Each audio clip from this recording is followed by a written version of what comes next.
everybody. Welcome to our Coaches Network. It's great to see you all. Glad that you're here. This month is Heart Month, so we all heart twirling, and today we're going to have a little bit of a heart theme running throughout our meeting. Hope it's enjoyable and useful for you, and awfully glad you're here. Let's see, Sandy, have you got a few announcements to get us started? Thanks, Thomas, and happy Heart Month, everyone. So a couple of announcements. First, the pre-trials and Athlete of the Year entries are now available on the member portal, and the deadline is March 30th. So you can check it out, all the information on USTA's member portal. A Judges Level 1 workshop will be on March the 12th. And again, you can register on the USTA's member portal. That's all I have for you, Thomas. Thank you. Thanks. Jackie, what are coaches doing? Good evening, everyone. The coaches department is having a coaches level 1 workshop, February 27th. It's 5 hours. And I believe it starts at 9 o'clock Central, maybe 10. Sandy, do you know the time? I didn't even brought the timer. But it's about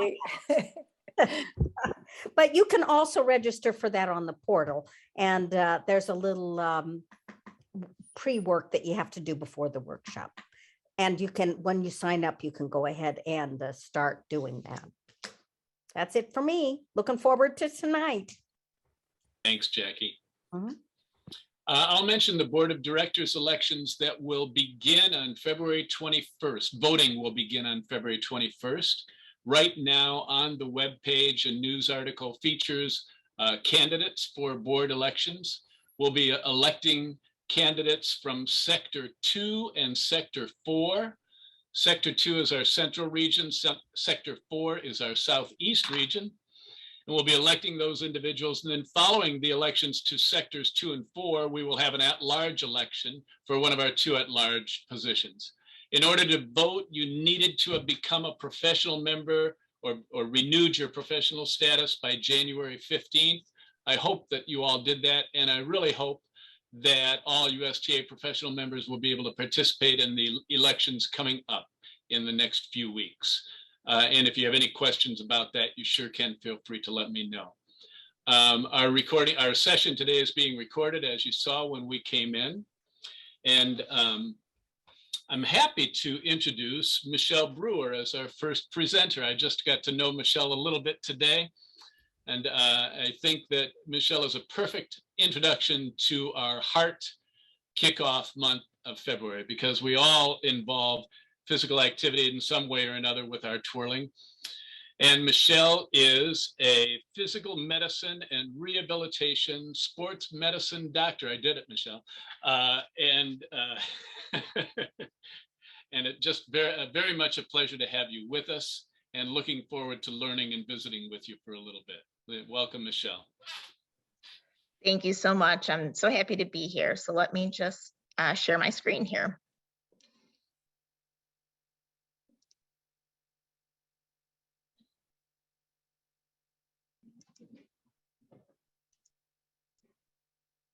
Okay. Okay, can you see my slides okay? Hello? Seeing you, No, Michelle, not slides. You couldn't see the slides. Okay, let me try this again then.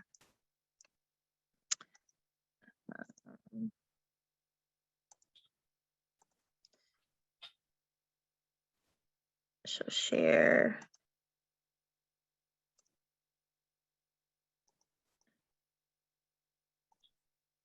Good. That looks okay. And then how? Let me hide this. No. Okay. Anyone know? The bar is like blocked on the top to start the slideshow. Do you guys know how to get that bar away? Let's see. Let's see here. Michelle, this is Michael Lopez. Hey. As of right now, we only see a blank presentation Okay. Okay, yeah. Okay, yeah. So yeah, we see it right here. But when you're sharing your screen, it actually I believe it gives you options to view a certain window that's open. I don't know if you have a presentation ready or. Yeah, so I have my PowerPoint slides up, but you guys can't see them, is what you're saying. Yes. Correct. Hey, So- Mike, do you think you can come? Let's see if my husband can come down and help me. It says you are screen sharing. Hmm. But Yeah. There's you.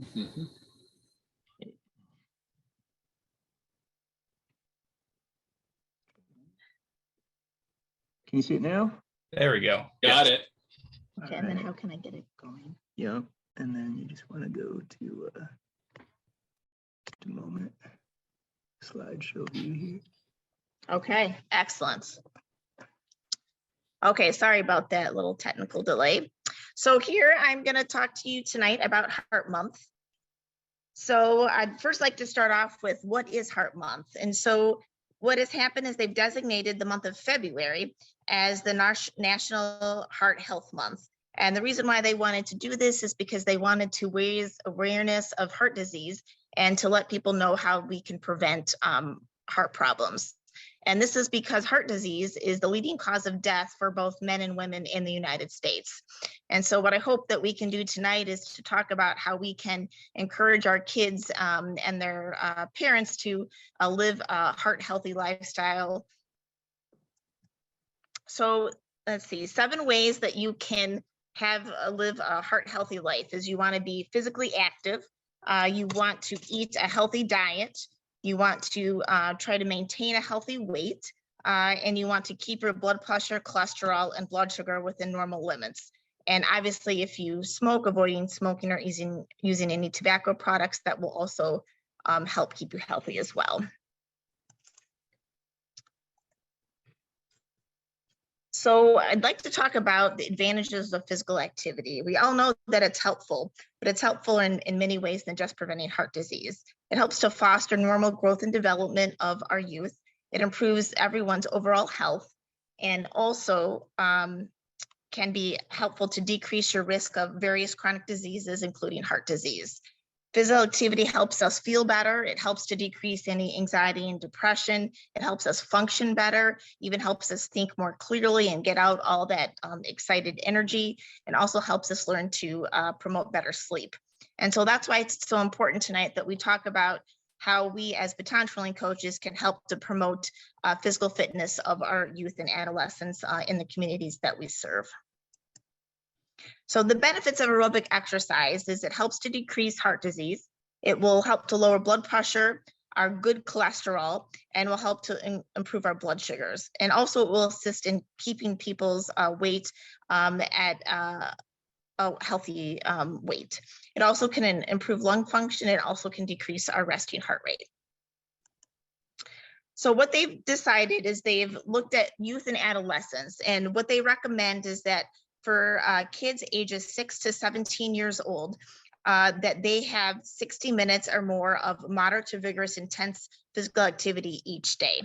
And so it doesn't really matter what it is as long as they do it 60 minutes a day. And so they really break this up into 3 categories: aerobic activity, muscle strengthening, and bone strengthening. And they want you to, of that 60 minutes, to at least have 3 days in each of those 3 categories. And so aerobic activity is the activities like running and walking that raise our heart rate. And when we talk, it makes it difficult to talk to someone. Muscle strengthening, more resistance type exercises such as climbing or doing push-ups or doing squats. And then bone strengthening are exercises that are weight-bearing exercises such as running and jumping. And it's really good that baton twirling is a weight-bearing exercise because we all reach our peak of our bone mineral density, meaning our bones get as strong as they can possibly get by the age of 30. And so anything that we can do for weight-bearing activity helps to build that bone strength over that first 30 years of our life. And that will then help to prevent people getting osteoporosis later than life. So the 3 types of heart healthy exercises are aerobic exercise that we talked about, strength training and resistance training, and then stretching and balance training. The warm-up should be about 5 to 10 minutes, and the cool down should be about equal amount of time. And really the best time to do stretching would be at the end of aerobic exercise or at the end of your baton practice. Or again, and get your biggest bang for your buck in terms of your muscles are going to have the most elasticity at that point. You're going to be able to stretch the most at that time. So stretching and balance doesn't really directly contribute to heart health, but it indirectly helps to build the bones and muscles and tendons in our body. If we can be able to move all of our joints, our elbows, our knees, our hips, then that will allow us to be able to maintain a physical fitness and be able to do all of the baton twirling, aerobic exercise, and resistance training that we need to do. And as we continue to age, it will also, the flexibility and balance will help to maintain stability and prevent us from falls. Because if you fall and break a bone, then that will allow you not to be able to do the exercises that you would like to be able to do. So now that kind of brings me to, with that introduction about kind of why we're all here, is that trying to figure out ways in our twirling groups to be able to celebrate Heart Month. And so the aerobic exercise piece can be broken up into 3 10-minute increments. So you don't have to do all 30 minutes at once. And so let me see if we can get this camera set up, but I wanted to kind of demonstrate some brainstorming ideas that I had and how we can do this. So let me just see if I can get the camera working here.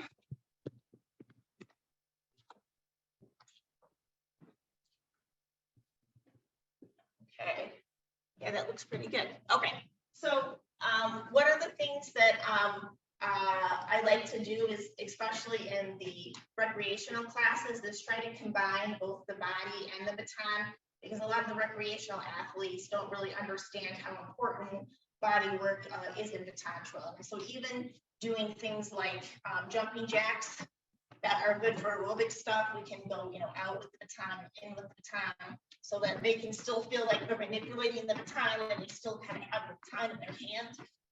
And then introducing some of, as they continue to improve and if they want to go into the achievement, compulsory achievement program, the competitive achievement program, that they can start working on some of the lunges that we do.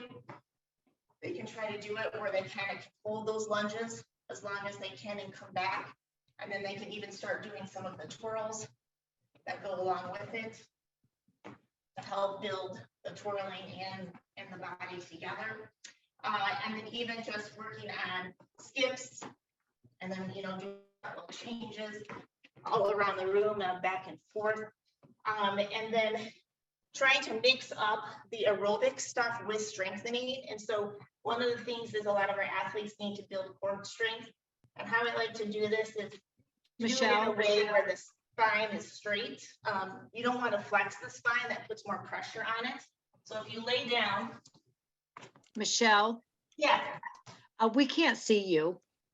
Oh, okay. I guess I have to stop sharing. Hold on.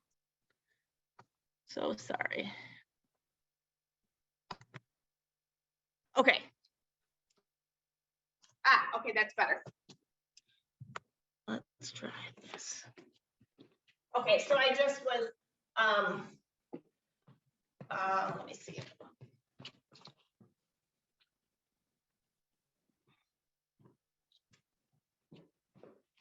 There we go. So I was just doing jumping jacks where we have the baton out, baton down, baton out, baton down. And then you can even start with the passes, other direction, and then just did some of the lunges with twirls, and then can do the lunge and hold it, come back in, then skips, which we could just work on, doing the toe points at that point, and then hopping, and then start with jumping and pointing the foot that way, and then also doing step ball changes that you can do in a circle or across the floor. And then the core strengthening that I was showing you. is laying down on your back. Putting your hands, grab your hands, put it under your neck, and go ahead and lift your chin up in the air. You don't want to pull on your spine this way. You just want to lift it straight up and then try to hold it. You know, a goal of 30 seconds, but some people can only do 3 to 5 seconds. And then you can work your obliques going to the left and to the right. And then also sit backs are a really good way to do the core strengthening. You don't want to bend your back. You want to keep it flat and just bend back. This would be the easiest way. Then you can put your arms out and then you can lift your legs if that's easy for you to do. So that's just some of the ways that I like to do the core strengthening. Let's see. The acrobatic arts actually has a really good video on YouTube. It's called, let me get the name. It's called Cardio Time Intermediate. And basically it's a really good about 5-minute warm up where they do aerobic exercises and core strengthening and aerobic exercises and strengthening. So if you guys want to take a look at that, that may be something useful for your athletes. Okay, let me go back to the screen again.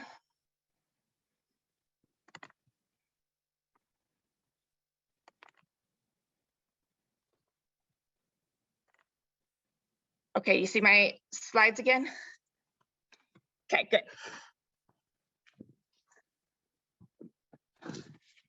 So that's kind of in the aerobic conditioning and strengthening category. And then, you know, my thought was that a lot of us do some parades with our recreational kids for Memorial Day and the 4th of July. And so this month may be a good month to start those parade routines. Some of those parade routes are about over a mile. And so that would help with their cardiovascular fitness. And then some of our more elite athletes trying to have them do back-to-back routines. We all have been there where we have had very little sets in between our performances. And so it's oftentimes good to build stand-up by doing those back-to-back routines. And then the other thing that, so it's usually the first Friday of the month of February is the Wear Red Day. So unfortunately that's already passed, but what you can do with your group is to pick some day and all wear red to help celebrate February. The other things that you can do is to potentially do an art contest or a poem or story writing about HEARTH, healthy topics. And then I have found that kids love stickers. And so you can get foam hearts like this, and then you can get rhinestone stickers, which of course kids love. And as far as other heart stickers that they can decorate the hearts with, whether that's, you know, they've done their aerobic exercise for the day, whether they mastered that trick or did that all-catch routine, that a lot of times stickers are a strong motivating factor for kids. Also, you could have someone in your group, everyone share like a healthy recipe that they have with their family and that they really enjoy eating. Also, you could kind of discuss what healthy foods to bring at a baton competition, because oftentimes the food is not quite as healthy as it could be. And then also you can kind of talk to you about your athletes about how to manage stress. With this pandemic, a lot of people have had trouble dealing with a lot of things, and knowing that they can go to you as a coach and their friends and family to help deal with that. And different ways that you can help with that would be like Tai Chi or yoga or meditation would be helpful as well. Okay, so just briefly, I wanted to kind of go over some heart healthy foods. So if you could try to get your athletes to switch from whole milk to like 1% or skim milk, that would be a good thing to do for the month. Cooking with lean meats such as chicken and turkey, or 90% lean ground beef will also be a more healthy lifestyle. Also doing fish twice a week, that would be a good idea to try. And then, you know, food that's healthy for competitions is foods like, you know, apples and oranges, and even they can have those little fruit cups that don't need to be in the refrigerator, or bananas are good to take on trips. And then, you know, carrots, celery, and cucumbers are also good healthy snacks to have. And then encourage the athletes to drink water instead of the high sugar drinks like the pop, soda, and Gatorade. And then they could try some low-fat Greek yogurt or granola. So in summary, Baton twirling is a great way to keep kids physically active, and that includes aerobic exercise, strength training, balance, and flexibility. And we can also encourage all our athletes to eat a little more healthy, eat some more fruits and vegetables. So I hope that you guys have a lot of fun celebrating Heart Month. Hopefully this has given you some ideas of different fun things that you can do with your group, and try to encourage everyone to be physically active as possible. Thank you.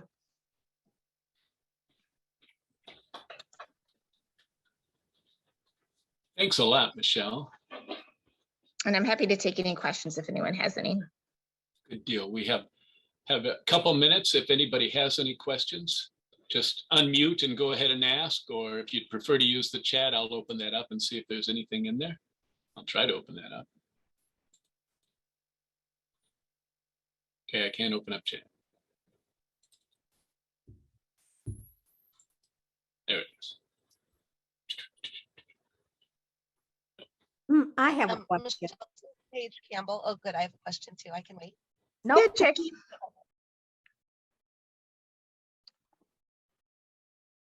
well, my question was about the snacks at the contest. Yes. You mentioned fruit, which is good, but for energy, is that what you would suggest? Yes, yes, it would. Yes, definitely. If they're a little tired and they need, a sugar rush to kind of get them through the day, definitely the fruit would be a lot more healthy choice than all the candy and chips that is usually present. I was wondering about protein. Some Protein. Yeah. So sometimes, the salami is sometimes a great way to bring it in like a little cooler bag. Also peanut butter would be something good that you could, put with the celery or the bananas or something to give you some protein that you would need. Okay, thanks. Yeah. That was also my question, Michelle. What could be some tips we could give parents as they're packing for the competition season? So those were great ideas with the salami and the peanut butter. Thank you. Yeah, because if your body doesn't have fuel, they're not going to be able to compete. So definitely, I think proper nutrition is one of those things that I think gets kind of left by the wayside, but is an important aspect of being able to perform at your peak, as well as living a healthy lifestyle. Thank you very much, Michelle. We really appreciate you being a part of this and sharing with us tonight. We're going to move on now. Moving on, Kathy Forsyth joined us last month and we really put her on a treadmill, I think. We gave her a number of roles to teach, and somehow she managed to get through all of them. So this month we asked her just to focus on one or two, and we're very happy to have you back, Kathy. The floor is yours. Hey, can you enlarge my screen? Yes. Can you? I don't know how to do that, so no. Michelle's the main person on my screen right now. Yeah. Okay. Sandy has to do it.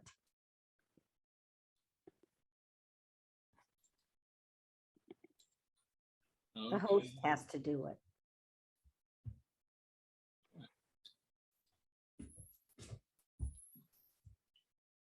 Let's see. Sandy, do you have any?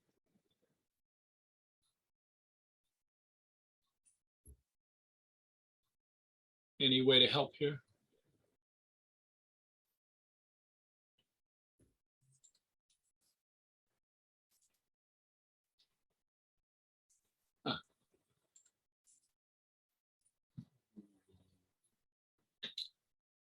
I don't know if Sandy had to go off for a moment or what, but does anybody know whether there's anything that Kathy can do to enlarge her screen herself? Okay, says look at the 3 dots in the upper right-hand corner, Kathy.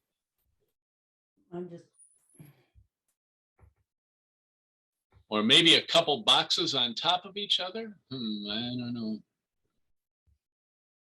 If the host can pin Kathy. Okay, now I have Thomas is the main person. Oh, no, Kathy, I just logged on to our USTA Zoom. So there I am. There we go. Yay, Michael. Thank you. You're welcome. Okay. All right, so the first thing that I'm to address today is how you teach the 2 elbow layout. And at the last session, we talked about how you do the elbow layout. And so I'm just going to review that for a second because I broke it down to go from here to there. And then from the hand roll into the elbow, over the elbow, and then down the arm. And the big thing that you have to remember is that the arm has to get under the baton. So when you teach it the 2 elbow layout, you have to move your elbow in to get to the baton. And then the arm has to go back out again to go underneath the baton. And this motion is important for them to learn how to do that. And the reason why you even teach the 2 elbow layout is because I think it's the primary step before you do a 2 elbow with a cutback or a Fujimi, whatever you call them, because it's the same motion. It's just that instead of just going to the side, you're going to turn all the way to the back. So if at the lower levels they learn how to do this, it's a lot easier then to take it to the next step and get them to turn to the back. Okay, my primary roll today is the back neck roll. And when I started working on this and did a little reminiscing through my teaching career, which has been way too long, I realized that for half of the time that I taught, I didn't do a very good job of teaching this roll. I never could really do it myself when I rolled. I wasn't very good at it. And kids who can roll naturally because they have a feel, I always had success with them, but I had very little success with other people. And the thing that made me change or learn more about how to do this roll was when it became part of the compulsories for the World Championships. And then all of a sudden now you're forced to make sure that everyone learns how to do it because it's a compulsory move. And thank goodness for the triumvirate of people, Dale and Anne and Francis, who gave us a gradual teaching process for this, because it really changed how I taught this role. And now I feel like I have a little more success, but it is a really difficult role for kids to learn. And I think there's a couple reasons why. So I'm going to give you some trigger words. The first one is roll. And I think you have to write it in capital letters and make it very big, because the kids that struggle with this roll struggle with it because they don't roll it. They set it on their neck and then they try to turn, and it kind of has a semblance of a back neck roll, but it really isn't rolling. So the balance point of the baton does have to go on the middle of the back of your neck, but the path of the roll actually goes from one side to the other.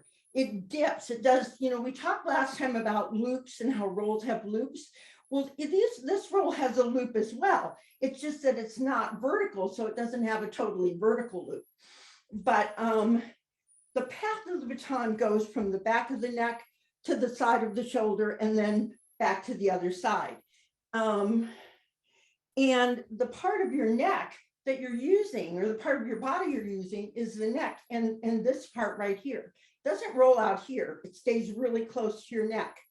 So when you teach kids to do this roll, or when I teach kids to do this roll, I start with an arm roll, and I have them put their arm out, and I have them start on the side of their arm and push it over, and push it over. And then I have them just set it on their arm and let it balance, so they can feel the difference between when it's rolling and when it's just balancing. Then I'd have them bend forward and make their neck be like their arm. So they start on one side of the neck and they roll to the other. So they can feel their baton going from one side to the other.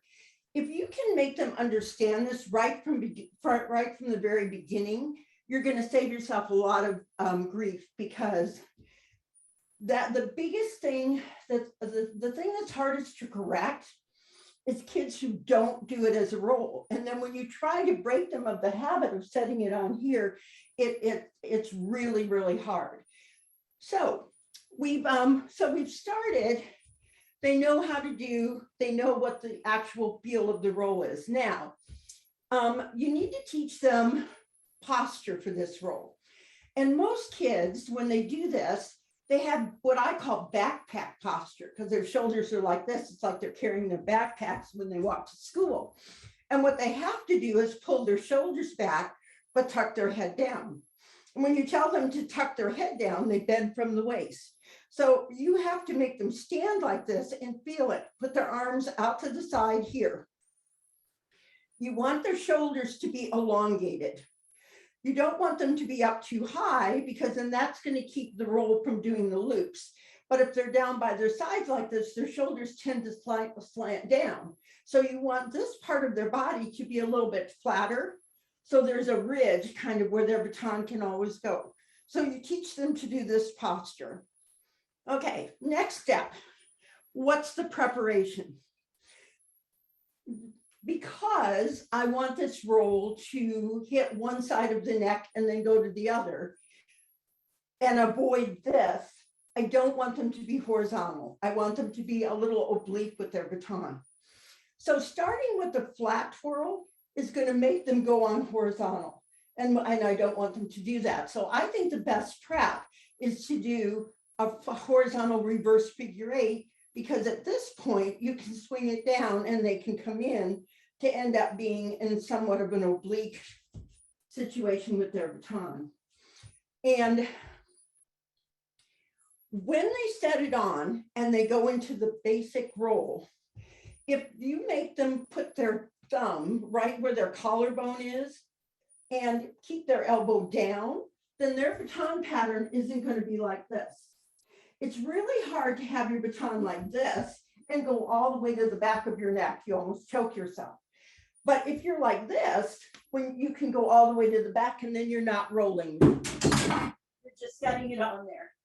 So put it on with thumb up by the collarbone, elbow down, so that you get this oblique feel. So we're going to stand there. Okay, we're standing tall. This arm is down. We do our preparation. Now we bring the baton in, tuck the elbow down, put your thumb over by your collarbone, tuck your head a little and roll. And roll. And that's all you're going to do is this. So how do you take it then from there to the next step? I teach something that is just kind of a basic roll that you never really use, but I guess you could. So I will have them stand with their right foot in tendu, hold their baton a little off center, and they're going to do this basic roll that we just did. But when their baton gets to this shoulder, they're going to turn to the side so that it falls from their shoulder behind their back. So it ends up going like this.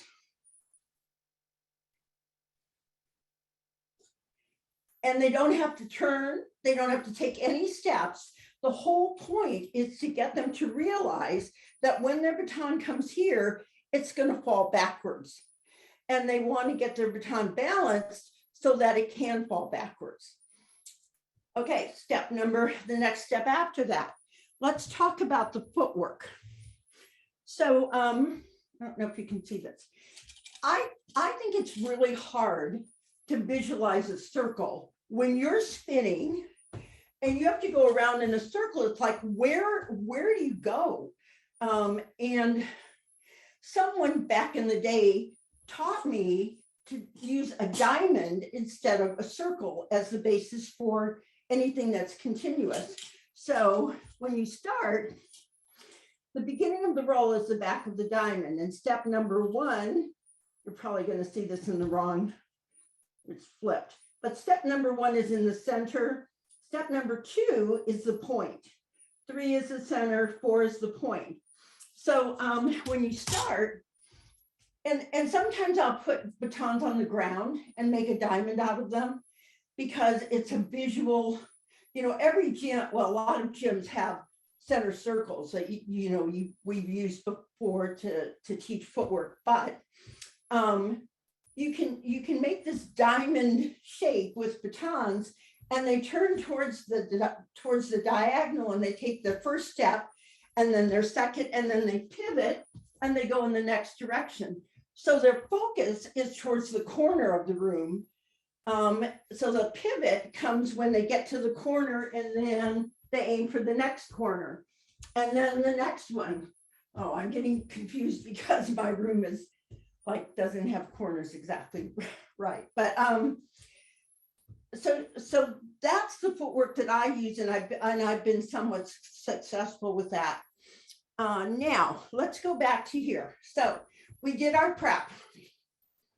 Now we're going to do this roll, but we're going to take 2 steps.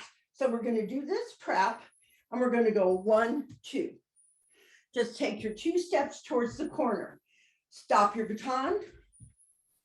And there you've done the very first part. Now we're ready to turn and take step number 3 over that way. And this baton's going to kind of drop behind your back like this, and it's going to drop to the other shoulder. So you just want to extend the roll 1 shoulder each time. Don't have them start and try to do a million. Start and think 1, 2, and then 3. So, so that they feel successful having just accomplished that. Then add the next shoulder and take the 4th one to make it so that they can keep increasing the number that they can do. The hardest thing is to make sure that their baton and their feet move at the same pace, because it should be left shoulder, left step, right shoulder, right step, left shoulder, left step. And sometimes their feet get ahead because the baton never rolls as fast as they can move their feet. And to avoid that, you can help avoid that happening if you take it 1 shoulder at a time. It's when they try to do a lot that their feet just go like crazy because they think that's what's going to make it work. So if you build it 1 shoulder at a time, it's just going to make it easier to make their feet be in time with their baton. I think the easiest way to catch is with the left hand and coming over the right shoulder. If you grab here, you're going to take it off before it finishes the roll. So you always want it to fall over before you catch, and not have them allow them to come behind their neck to catch, because then they're really cutting short part of the roll. Okay, well, now that I don't have good heart aerobic and I'm just totally out of breath, do you have any questions?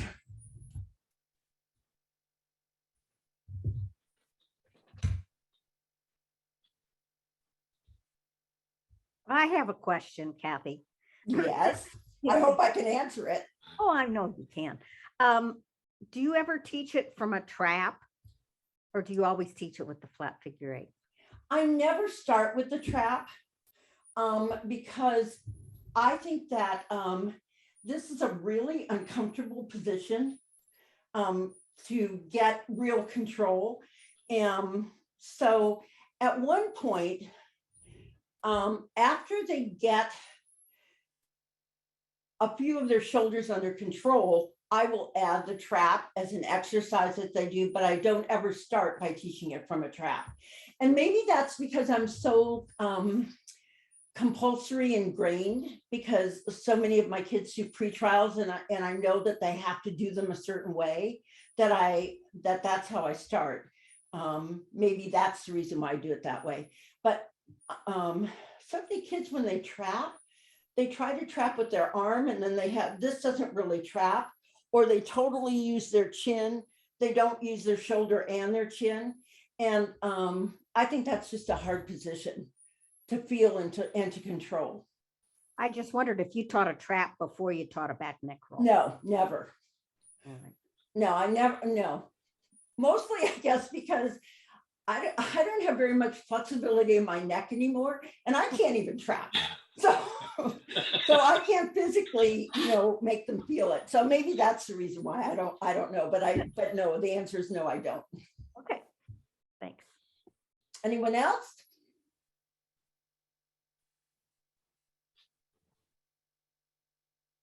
Well, thank you very much, Kathy Forsyth. We'll look for stretching for experienced coaches for one of our topics in coming up months. So thanks so much. Thanks so much for breaking down the roles for us and for doing that. And people, if you have questions as we're going through, put them in the chat and we'll get them to Kathy if she's left already or whatever the case may be. But thank you for taking the time.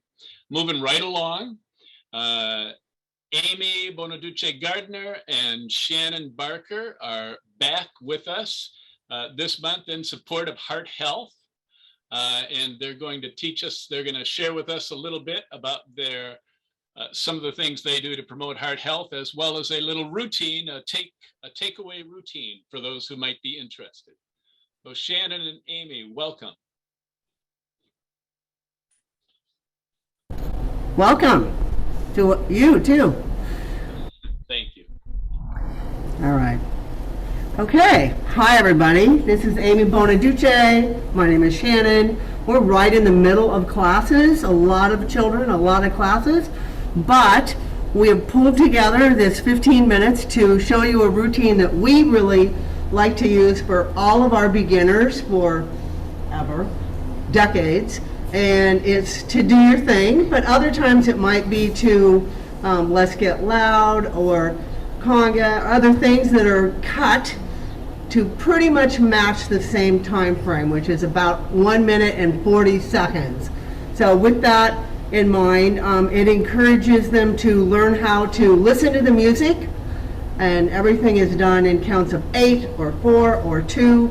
And by doing this routine, it's an easy way for your students to learn how to listen to the music and learn how to move to the music because of the very visual pom-poms. And so it's a lot easier than our typical methods of clapping and snapping that are all valid, and we use them too, but this is easier. Plus the pom-poms actually make noise, and so that's another fun aspect to it. So Amy's going to teach just the feet first, and then the arms, and then we'll do the two together, and then we'll demonstrate it for you. So hopefully you can utilize this in your own practices. Go ahead. All right, dancers, feet together. And bounce your knees, bend them straight. Just get them going. And then go a little bit faster, and they won't get all the way straight. And then go a little bit faster, but keep them going.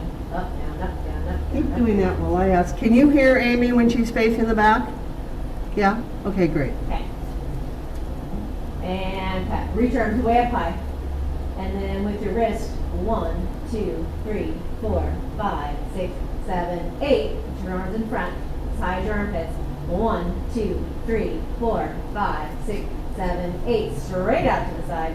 1, 2, 3, 4, 5, 6, 7, 8. Down low. 1, 2, 3, 4, 5, 6, 7, 8. Put your arms and legs together. Ready? 1, 2, 3, 4, 5, 6, 7, 8 to the front. 2, 3, 4, 5, 6, 7, 8 inside. Get those elbows straight. 5, 6, 7, 8 down low. 2, 3, 4, 5, 6, 7. Cut. Did I forget something? I don't think so. Point one toe. If you have shoelaces on, notice which way they're pointing, front or sideways. Try to be on the same foot as me. And then switch. And then switch. And then switch. And then switch. And now, front arm way up high. You can look in the side mirror. Notice if your back arm is as high as your armpit, or maybe as high as your ear. And then go down, up. Notice when your belly button points sideways, do your shoelaces still point front?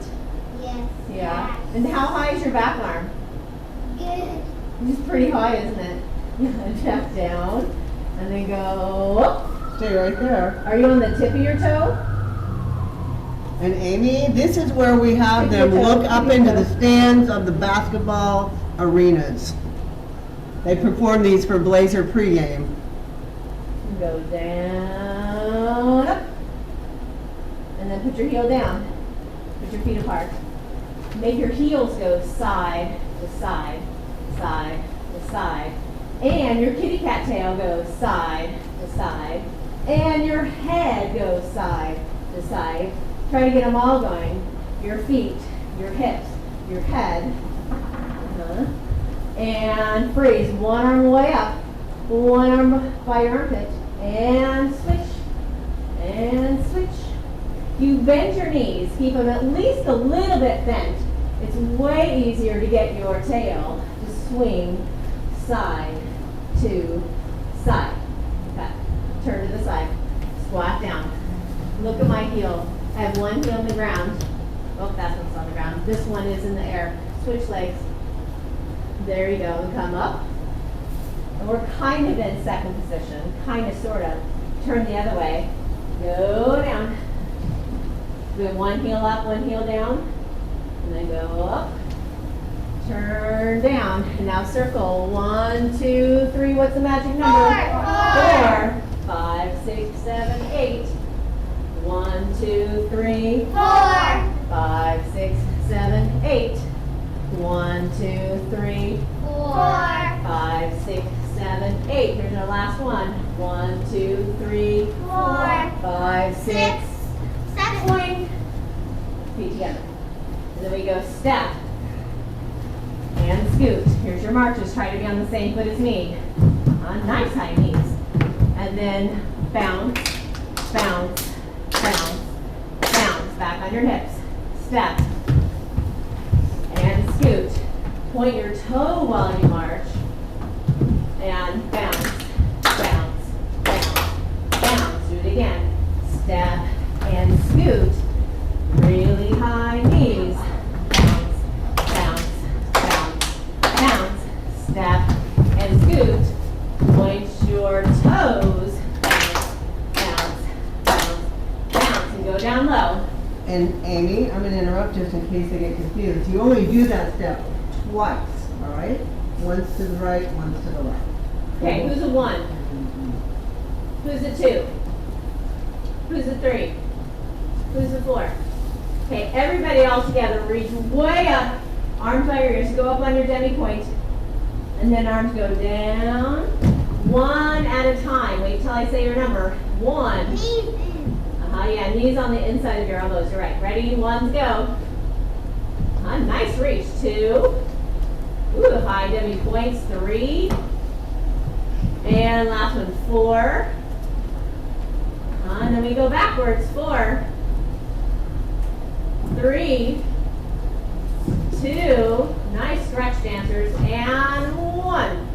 And then, yeah, when you're waiting for your turn, wait with your feet on the floor instead of your bottom. There you go, then stand up. I'm going to turn this way. What foot is this? Right. Catch your right foot. Right foot goes first. 1, 2, 3, 4. Put your feet apart. Up, down, up, down. Go backwards. 1, 2, 3, 4. Wag your tail. Do it again. 1, 2, 3, 4. Bend your knees. Last time. Are you on the same foot as me? Up, down, jump in. Your pom-poms will be right under your chin. And then come back in. Make it be like a surprise. Surprise!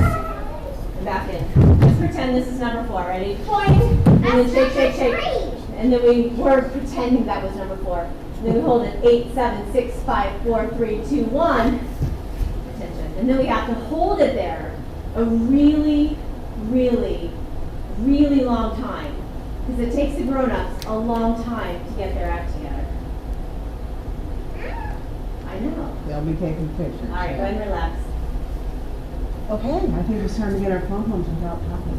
Okay, ready, set, go. So, another thing that we teach our students with this routine is enthusiasm. The songs that we use for it are always enthusiastic. And that helps a lot, and so that they can act it out. We haven't talked to them about that at all, but we will in just a moment, of being enthusiastic. And also encourages good posture and body awareness of everything. I cannot say enough about how this helps our job be easier for years to come. So hopefully it will for you too. Okay, pom-pommer. First of all, here's my pom-pom. Hold on to your pom-pom so your thumb is really close to all the crinkly stuff. And the pinky side has it sticking out. Is everyone holding on that way? And then hold on so the stick is pointing backwards. Does everyone have the stick pointing backwards? And where are your elbows pointing? Sideways. Sideways. Okay, so they can't see your beautiful smiles because of our masks. But you know what they can see? Your eyes. Your eyes. Everyone look at your neighbor's eyes and frown at them. Notice what their eyes do. And now smile at them. Notice what their eyes do. Now make a silly face and notice what their eyes do. And then look straight ahead. So even though you can't see your audience, you actually have a lot of people watching you. Are you ready to put on a show? Yeah. Do you think that they want to see you look like, this is so boring? No. Are they looking for a circus act? No. Maybe, but probably not. Yeah. What do you think they want to see? Good. What kind of energy? Medium. Medium energy? But not I think Anita's arms were saying it all right there. Yeah. That was a really good stretch. All right, let's try with the music. The music always helps us have lots of energy, doesn't it? Let's do the ripple one time with the pom-pom. Okay, ripple. Here we go. Knees on the inside. Okay, now remember when you're not going, when you're waiting for your turn, you have to wait here. You don't get to take a break and sit on your bottom. Okay, ready? One. Well, that's easy. Try it again. One. Ooh, nice stretch. 2, 3, 4, and 4, 3, 2, and 1. Yeah. There was so much energy, Anita flew up in the air. Light as a feather. And this will have, the ripple's gonna have to be a lot faster. And although they've been introduced to this routine, they've been introduced to it, Let's go faster, it's right? not like they've rehearsed it. And 3, so 4, this is the real 4, raw deal. 3, 2, 1. There you go. Okay, standing up. Are you holding on really close to the crinklies? Yes. Are the sticks pointing backwards? Yes. Look down at your feet. What are they up to? On the top. Okay, now pretend the audience is way up there, like higher than the windows. And smile at them. Actually, you can smile at the whole country right up there. There they are. They're watching you. You might as well watch them. Music.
A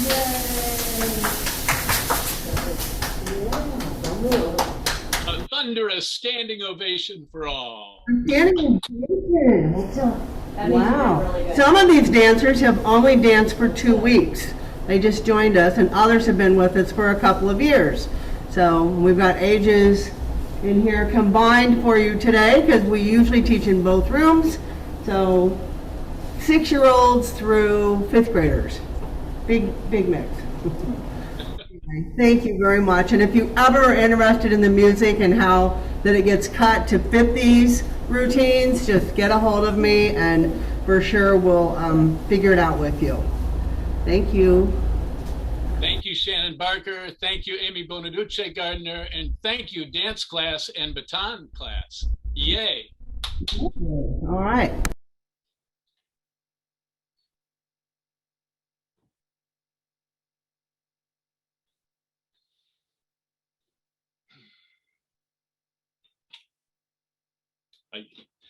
Well, there you have it, everybody. That's our segment for Coaches Network this month. Hope that you got something that was useful. If you have any questions, send them my way. I'll get them to the right person. Next month, we meet on March 8th, Tuesday. And we have not built our full agenda yet. By the way, feel free to identify topics that you have as you write. But we do know that at least one thing we'll be doing next month is steps leading to an illusion. So hopefully that'll be something to look forward to. And thank you very much for coming, everybody. Sandy, any final words? No, thank you, Thomas. Just have a wonderful Heart Month. All right. Thank you for being here, everybody. Thank you, Michelle. Thank you, Kathy.